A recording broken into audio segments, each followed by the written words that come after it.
Hi hello friends, welcome back to my channel.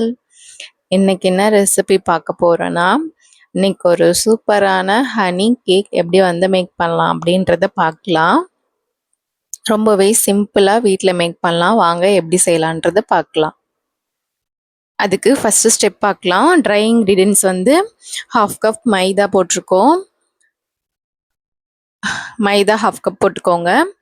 அதுக்கப்புறம் 1 table baking powder, 1/2 teaspoon baking soda போட்டு நல்லா வந்து mix பண்ணி சலிச்சு வச்சுக்கோங்க. இதாங்க ட்ரை இன்க்ரீடியன்ஸ். நெக்ஸ்ட் பார்க்கலாம். நம்ம வந்து ஈரல்லாத பவுலில் 2 முட்டை எடுத்துக்கோங்க. ரூம் டெம்பரேச்சரில் இருக்கணும். இது மட்டும் பார்த்துக்கோங்க. நெக்ஸ்ட்டு பவுலில் முட்டையை ஆட் பண்ணிக்கோங்க. ஆட் பண்ணிட்டு இது கூடவே எக் ஸ்மெல் வராமல் இருக்கிறதுக்கு வெனிலா எசன்ஸ் போட்டுக்கோங்க. நெக்ஸ்ட் வந்து 1 பிஞ்ச் ஆஃப் சால்ட் போட்டுக்கோங்க. போட்டு பீட்டரை வந்து லோ ஸ்பீடில் வச்சுக்கோங்க. ஃபஸ்ட்டு 1ல் வச்சுக்கிட்டு லோ ஸ்பீடில் வச்சுட்டு அதுக்கப்புறமேட்டு வந்து நெக்ஸ்ட் இன்க்ரீடியன்ட்ஸ் ஆட் பண்ணும்போது ஹை ஸ்பீடில் வச்சுக்கலாம். ஃபஸ்ட்டு லைட்டாக வந்து மிக்ஸ் பண்ணுங்கள் லோ ஸ்பீட்லேயே. ஜஸ்ட் அந்த லைட்டாக வந்து எக் நல்லா டிசால்வ் ஆனதுக்கப்புறமே நம்ம வந்து நெக்ஸ்ட்டு ஸ்டெப்பில் வந்து சுகர் சேர்ப்போம். சுகர் சேர்க்கும் போது நம்ம வந்து ஹை ஸ்பீடில் வச்சு பீட் பண்ணிக்கலாம். அது வரையும் நம்ம லோ ஸ்பீட்லேயே வச்சுக்கலாம். இது மாதிரி கலர் லைட்டாக சேஞ்ச் ஆனதுக்கப்புறம் பவுடர் சுகர் ஆட் பண்ணுறேன். 1/2 கப் கம்மியாகவே போட்டிருக்கேன். நீங்கள் முழு சுகராகவும் போடலாம், இல்லை பவுட்ரு பண்ணி போடலாம். பவுட்ரு பண்ணி போட்டால் சீக்கிரம் வந்து கரையும். முழு சுகராக போட்டால் கொஞ்சம் டைம் எடுக்கும். அவ்வளோதாங்க. நான் பவுட்ரு பண்ணி போட்டிருக்கேன். அது வந்து ஒரு எடுத்தோடனே எல்லாத்தையும் கொட்டாமல் கொஞ்சமாக கொட்டி மிக்ஸ் பண்ணிக்கோங்க. சுகர் போட்டதுக்கப்புறம் கொஞ்சம் ஹை ஸ்பீடில் வச்சு மிக்ஸ் பண்ணிக்கோங்க. அதுக்கப்புறம் இன்னும் கொஞ்சம் கொட்டிட்டு நான் வந்து 3 டைம் போட்டு மிக்ஸ் பண்ணேன். இது செகண்ட் டைம் லைட்டாக சுகர் போட்டு அதுக்கப்புறம் நல்லா வந்து மிக்ஸ் பண்ணிக்கோங்க. நல்லா வந்து எக்கு வந்து நல்லாவே வந்து கரையணும். ஸோ அந்தளவுக்கு நல்லாவே வந்து ஃபாஸ்ட்டாக வெயிட்ரு வச்சு பீட் பண்ணிக்கோங்க. இது லாஸ்ட்டு சுகரு.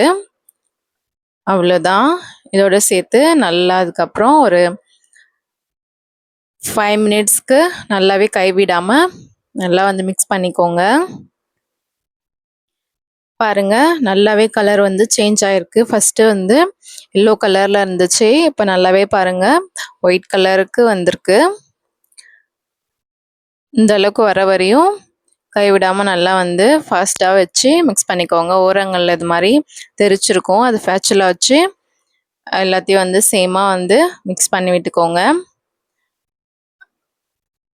அப்போ தான் வந்து நம்மளுக்கு வந்து டேஸ்ட் வந்து கரெக்டாக வரும். இல்லைனா வந்து ஓரங்களில் இருக்க மாவு மட்டும் லாஸ்ட்டில் வந்து மிக்ஸ் பண்ணும்போது சரியாக வராது. ஸோ அதனால் நம்ம வந்து பீட்ரு யூஸ் பண்ணிக்கும் போதே நல்லா வந்து ஓரங்களில் இருக்கிறதுலாம் நல்லா சேர்த்து வச்சு மிக்ஸ் பண்ணிக்கோங்க. பாருங்கள், பேட்டர் வந்து இந்த கன்சிஸ்டன்சிக்கு இருக்கணும். ஒரு மாதிரி வந்து ரிப்பன் கன்சிஸ்டன்சி வரும்போது ஸ்டாப் பண்ணிடலாம். பண்ணிவிட்டு அதுக்கப்புறம் ட்ரை இன்க்ரீடியன்ட்ஸ் வந்து அதுவுமே நம்ம வந்து சுகர் எப்படி கொஞ்சம் கொஞ்சமாக ஆட் பண்ணி மிக்ஸ் பண்ணமோ அதே மாதிரி ட்ரை இன்க்ரீடியன்ட்ஸும் கொஞ்சம் கொஞ்சமாக ஆட் பண்ணி நம்ம வந்து மிக்ஸ் பண்ணிக்கலாம். உங்களுக்கு வந்து பேட்டர் கொஞ்சம் ரொம்ப வந்து டைட்டாக இருக்குது அப்படின்னு நீங்கள் நினச்சிங்கன்னா ஒரு 10 ml வந்து மில்க் ஆட் பண்ணி கொஞ்சம் கொஞ்சமாக வந்து சேர்த்து மிக்ஸ் பண்ணிக்கோங்க. ஃபஸ்ட்டு வந்து ஃப்ளாரு, அதுக்கப்புறம் மில்க்கு, இது மாதிரி வந்து இந்த மாதிரி மெத்தடில் மிக்ஸ் பண்ணுங்கள். அதுக்கப்புறம் தான் உங்களுக்கு பேட்டர் நல்லா ஸ்மூத்தியாக வரும். இல்லைனா ஒரு மாதிரி வந்து ஹார்டாக இருக்க மாதிரி இருக்கும். மிக்ஸ் பண்ணுவோம் உங்களுக்கு வந்து ஈஸியாக இருக்காது. ஸோ அதனால் மாவு, அதுக்கப்புறமேட்டு வந்து மில்க்கு, அதுக்கப்புறம் மிக்ஸ் பண்ணிக்கோங்க. இப்போ உங்களுக்கு ஈஸியாக இருக்கும். பாருங்கள், ஃபஸ்ட்டு வந்து ட்ரை இன்க்ரீடியன்ட்ஸ், அதுக்கப்புறம் லைட்டாக மிக்ஸ் பண்ணிவிட்டு அதுக்கப்புறம் கொஞ்சம் பால் சேர்த்துக்கோங்க. இது மாதிரி ரவுண்ட் ஒரே பக்கமாகவே மிக்ஸ் பண்ணுங்கள். ரொம்ப போட்டு மிக்ஸ் பண்ணக்கூடாது. ஸோ ஒரே பக்கமாகவே மிக்ஸ் பண்ணுங்கள். அதான் உங்களுக்கு ஈஸியாகவும் இருக்கும். எக்கோட ஸ்பெர்மும் உடையாமல் இருக்கும். ஸோ நெக்ஸ்ட்டு மில்க் வந்து நெக்ஸ்ட் பண்ணிக்கலாம். ஆட் பண்ணிவிட்டு நல்லா வந்து ஒரு மிக்ஸ் பண்ணிக்கோங்க. ஒரே பக்கமாவே பண்ணிக்கோங்க. கட் அண்ட் ஃபோல்ட் மெத்தட்லயே பண்ணிக்கோங்க. ரவுண்ட் மெத்தட்லயும் பண்ணலாம், கட் அண்ட் ஃபோல்ட் மெத்தட்லயும் பண்ணலாம். உங்களுக்கு எது ஈஸியா இருக்கோ அது மாரி பண்ணிக்கோங்க. லாஸ்ட்டா நம்ம வந்து ஒரு 10 ml வந்து ஆயில் ஆட் பண்ணிக்கலாம். வாசனை இல்லாத ஆயில் வந்து கோல்டு வின்னர், சன்ஃப்ளவர் ஆயில் இந்த மாரி ஆட் பண்ணிக்கோங்க. கடலை எண்ணெய், தேங்காய் எண்ணெய் அது மாரிலாம் யூஸ் பண்ணாதீங்க. வாசனை உள்ள ஆயில் வந்து யூஸ் பண்ணக்கூடாது. அதாங்க, அது மட்டும் பார்த்துக்கோங்க. அவ்வளோதான், பேட்டர் வந்து ரெடி ஆயிடுச்சு. லாஸ்ட்டா வந்து லோ ஸ்பீட்ல வச்சு ஒரு 1 ஸ்பீட்ல வச்சு ஒரு 3 செகண்ட்க்கு மட்டும் வந்து லைட்டா வந்து மிக்ஸ் பண்ணிக்கோங்க. அவ்வளோதான், ஓவரா மிக்ஸ் பண்ணக்கூடாதுங்க. அவ்வளோதான், 3 செகண்ட் மட்டும் லைட்டா மிக்ஸ் பண்ணியே எடுத்துக்கோங்க. அவ்வளோதான், முடிஞ்சிச்சு. நெக்ஸ்ட் வந்து பேட்டர் வந்து கேக் டின்னுக்கு மாத்திடலாம். இது மாரி வந்து மாவு வந்து ஊத்தும்போது இது மாரி வந்து மடிப்பு மடிப்பா வரணுங்க. அப்பதான் வந்து கேக் நல்லாவே வரும். ஸோ இது மாரி வந்து மாரி ஏர் பபிள்ஸ்லாம் ரிலீஸ் பண்ணிக்கோங்க. அப்பதான் சமமா இருக்கும். இல்லைன்னா கேக் வந்து ஒரு மாரி மலை மாரி குமிஞ்சு வருங்க. ஸோ அது இது மாரி டேப் பண்ணி வச்சுக்கோங்க. ஓவனில் 10 மினிட்ஸ் ப்ரீ ஹீட் பண்ணிவிட்டு 20 மினிட்ஸ் ஆச்சு ரெடியாக. ஸோ பாருங்கள், கேக் நல்லாவே வந்து வெந்து வந்திருக்கு. இது ஒரு 10 மினிட்ஸ் வந்து டிமோல்ட் பண்ணி ஆற வச்சுடுங்க. ஆற வச்சதுக்கப்புறம் நம்மளுக்கு வந்து நெக்ஸ்ட் ஸ்டெப் பார்க்கலாம் என்ன பண்ணுறோன்னு. ஹனி சிரப் ரெடி பண்ணுறோம். லைட்டாக வந்து வார்ம் வாட்டர், அப்புறம் ஹனி ஒரு 1 ஸ்பூன் போட்டுக்கோங்க. போட்டுட்டு லைட்டாக வந்து சுகரு, 1 பிஞ்ச் ஆஃப் சால்ட் போட்டுக்கோங்க. போட்டுட்டு நல்லா வந்து மிக்ஸ் பண்ணிக்கோங்க. சிரப் ரெடி ஆயிடுச்சு. இது மாதிரி ஃபோக் வச்சு ஊற்றிக்கோங்க. அப்போ தான் வந்து சிரப் வந்து உள்ளார வரையும் போகும், சாப்பிடவும் நல்லாயிருக்கும். ஸோ இது மாதிரி ஃபோக் வச்சு இது பண்ணிவிட்டு நெக்ஸ்ட் வந்து சிரப் ஆட் பண்ணலாம். சிரப் லைட்டாக வந்து ஹனி லைட்டாக மேலே அப்ளை பண்ணிக்கோங்க.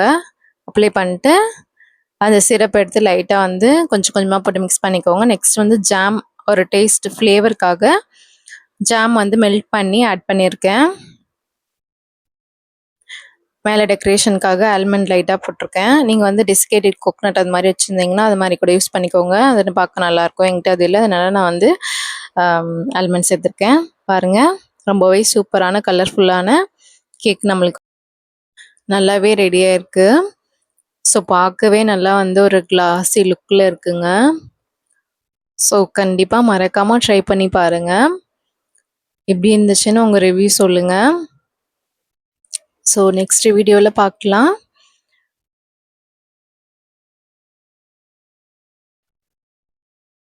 அவ்வளோதாங்க.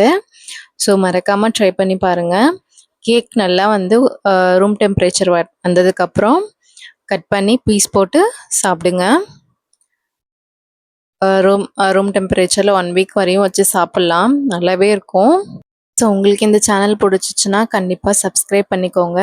பெல் ஐக்கானை கிளிக் பண்ணுங்கள். அப்போ தான் நான் போடுற ரெகுலர் வீடியோஸ் பார்க்கலாம். பாய்ங்க.